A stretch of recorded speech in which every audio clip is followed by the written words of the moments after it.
дает подпушечное мясо. Они не знают, куда едут, они просто блукают тут. Вставайте, женщина, вставайте, весь Крым на ноги поднимайте.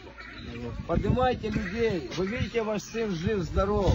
С ним ничего не будет. Ничего с ним плохого, ничего не будет делать.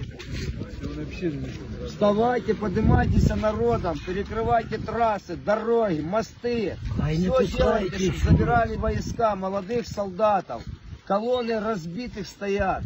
Колонны ваших русских солдат разбитые в хлам стоят. Забираются, пускай уходят пацаны. Он ни за что попал. Он пришел, он даже не знал, зачем он шел. Сюда, к нам. Они идут по старых картах, и они блукают. Наташ, все хорошо, Наташ, слышите?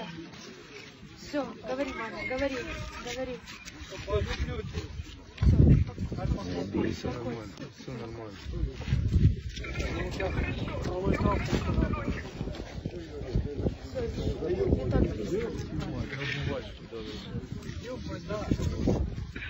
Все, Наташа, вам удачи с Богом, все хорошо. Все хорошо. Прощай. Это потом уже с вами свяжется, Наташа. Все, если он сейчас жив, здоров, с вами потом свяжется.